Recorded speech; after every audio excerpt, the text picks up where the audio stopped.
In the top stories, Prime Minister Harris holds first press conference for 2021. COVID-19 pandemic exposes new methods to treat old diseases, and Americans divided on Trump impeachment over inciting Capitol riots. Hello and welcome to the ZIZ Midday Newscast. Today is Thursday, the 14th of January 2021. I'm Jason Davis. Nationally, Prime Minister Dr. the Honorable Timothy Harris hosted the first of his monthly press conferences for 2021 on Thursday at the NEMA Conference Room. The accomplishments of the government for 2020 amidst the pandemic, the expected economic advancements in the form of projects for 2021, and optimism with regards to the Citizenship by Investment program were some of the areas of focus in the Prime Minister's opening statement. Prime Minister Harris also announced the approval of the formation of a board for the build-out of the cannabis industry, as well as the formation of a committee to address the issue of street vending. The Prime Minister gave an update on the Sadler's branch of the St. Kitts Nevis Anguilla National Bank, noting that the bank's board of directors is in discussion to reopen and improve the services offered by the branch. In the area of law and order, the Prime Minister condemned the recent shooting incidents and offered a promise to, quote, never relent on the eradication of crime, end quote. Prime Minister Harris also took the opportunity to express sadness at the shark attack on a Ross University student last week and made mention of the passing of media professional Valentine Val T. Thomas, recognizing that he would have been present at the press conference. Val T. was laid to rest on Wednesday. Supporting the Prime Minister at the head table were the Honorable Eric Evelyn, the Honorable Eugene Hamilton, the Honorable Lindsey Grant, the Honorable Akila Byron Nisbet, and the Honorable Sean Richards. And in a related story, Prime Minister Dr. the Honorable Timothy Harris has commended ZIZ Broadcasting Corporation on its service to the nation over the past 6 decades. During the Prime Minister's monthly press conference on Thursday morning, Dr. Harris commended ZIZ on its 60th anniversary and described ZBC as the people's radio station which has given, quote, yeoman service to our country, end quote.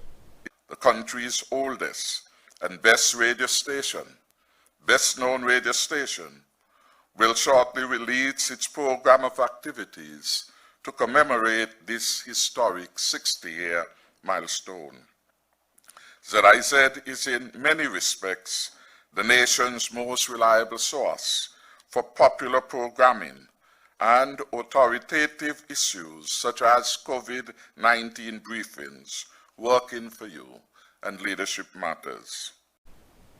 He also spoke of recent upgrades to the station, including remodeling and retrofitting of the production studio, partial upgrade to the radio station and television station IT network to better facilitate the need for increased bandwidth needed throughout both stations, and upgrades to its cameras, outside broadcasting equipment, production computers, and in-studio lighting. Having upgraded most of its television production capability, ZIZ Television experienced immediate improvement in its ability to produce content for local consumption on television and across several online and social media platforms. Regarding the station's social media presence, the Prime Minister noted that in 2020, ZIZ's Facebook page amassed 4 million views, a 619% increase from 2019. The YouTube channel garnered 1 million views, a 149% increase from 2020, while the website, ZIZonline.com, has seen 1.2 million hits in 2020. ZIZ Radio will be celebrating its 60th anniversary on March 5.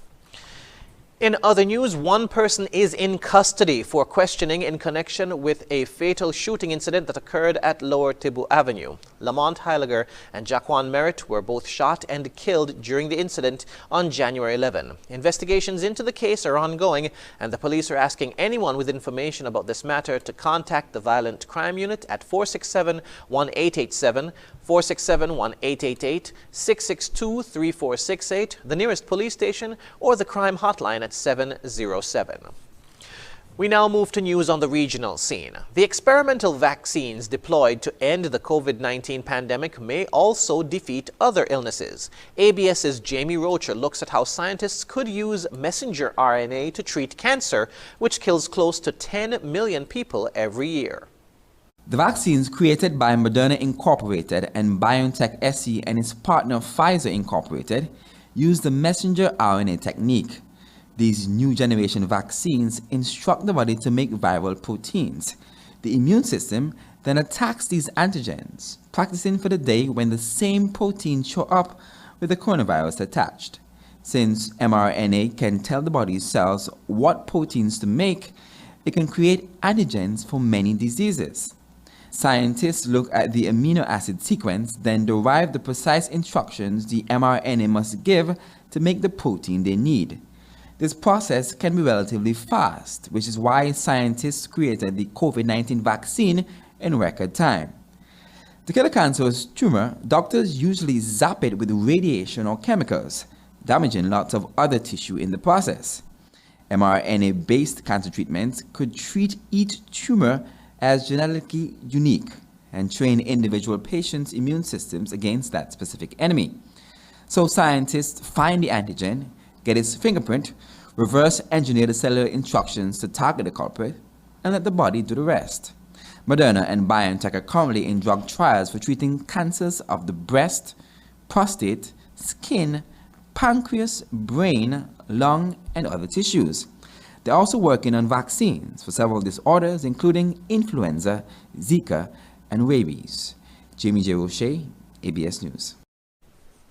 Out of Guyana, despite a recent report that the risk of importation of the new COVID variant in the Caribbean is very high, and Eureka Lab's recent announcement of suspected cases already in the country, Health Minister Dr. Frank Anthony is still, quote-unquote, dragging his feet in imposing a travel ban on the United Kingdom.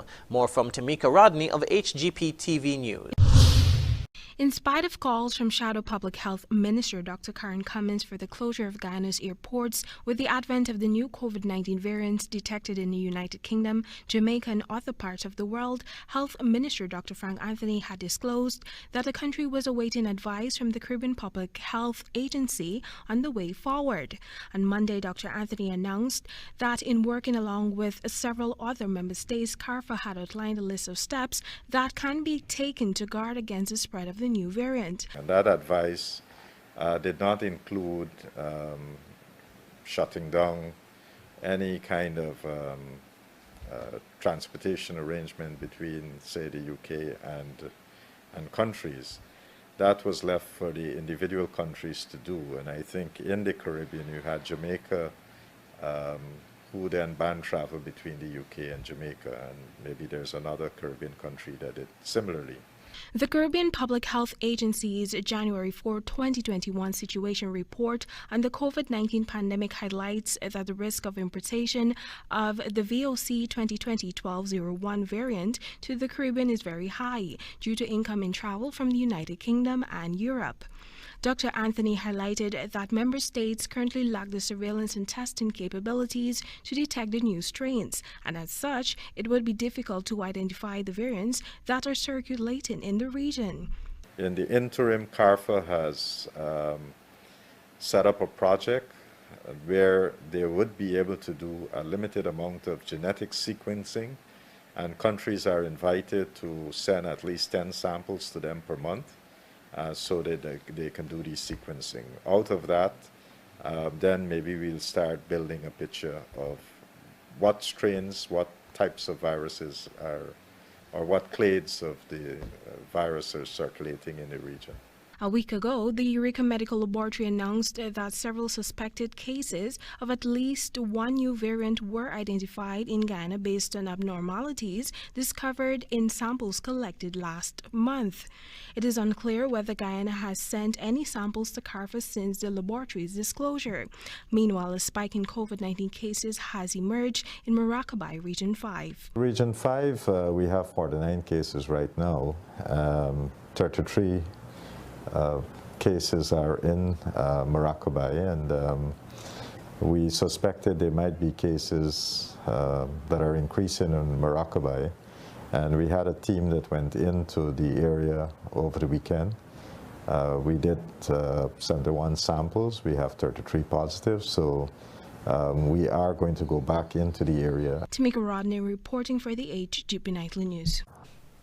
Internationally, the political divisions in Washington have reached every corner of the United States. Some of Donald Trump's supporters say the incitement of the Capitol Hill riot was a step too far, while others argue impeaching the president creates more division. Al Jazeera's Hoda Abdelhamid reports. The debate is consuming the country, Americans wondering how to bridge deep divisions that are tearing apart their communities. A conversation that Morgan Qualick can't escape even with her customers. Definitely. I just said to Brian earlier that, 6-7 years ago, I wouldn't be in my business talking about politics. Just behind the chair speaking about it. But I don't want to sound extreme. I don't trust my government that much to be able to, just the past 4 years has just been trauma for me. So what I think Biden can do as far as healing, I think it just runs so much deeper. I'm just thankful he's in office. Like maybe it can stop some of the bleeding. We are in West Virginia, a rural state known for its small towns and country roads. People here voted overwhelmingly for President Donald Trump in the November election. But mistrust is running deep, and after the riots last week on Capitol Hill, many didn't want to talk to us. Shop owners in several towns said that these days, voicing their opinion could affect business. So I just don't remember anything like this in my life, no, not even close. Anthony Gillespie voted twice for Trump, a man he admired. I do believe that he done a lot of good things. The unemployment rate was down, a lot of things was good. And I believe it's the best 4 years we had for a long time. People was working. I remember the Obama times when I think there was a lot of tough times for the poor people. But lately, his opinion has shifted. Well, I feel he let me down there because, you kind of did fuel that a little bit, and it made people do things that was pretty stupid, and I think he was behind it somewhat. He should step down. Yeah, enough's enough. Enough's enough. I never thought I'd say that. Really. But that's what I think. Trump is very popular among many here who, like Derek Hill, believe the president should finish his term. You're really going to go through all that trouble, all that time, all that energy, all that effort, all that money to impeach a president who, at this point, by the time it goes through and processes, he'll have maybe a day left. What's the point besides just saying that you impeach President Donald Trump? Still doesn't change my opinion, as it doesn't change many other red-blooded American opinions. But this is a country in shock, exhausted by the continuous political bickering, and some are anxious that it could unravel further. If it's not tamped down, everybody in this country will be singed by this fire. This fire is coming. The question is, do we put it out? The political divisions in Washington, D.C. have reached every corner of the United States. President-elect Joe Biden said that healing will be a priority. But in a country increasingly divided among partisan lines, finding common ground will be the real challenge. Hoda Abdelhamid, Al Jazeera in West Virginia. And now for the weather. Present weather shows cloudy skies with a gentle breeze of 14 miles per hour from an easterly direction. The temperature for today is 28 degrees Celsius or 82 degrees Fahrenheit. Seas are moderate with waves of 4 to 6 feet. The weather forecast says to expect cloudy spells with a 60% or moderate chance of showers for today, and for tonight, partly cloudy skies with a 40% or moderate chance of showers. Sunset today will be at 5:55 p.m., sunrise tomorrow at 6:44 a.m. And that brings us to the end of the ZIZ Midday Newscast. Join us this evening for these stories and more in detail. Thank you for tuning in. I'm Jason Davis.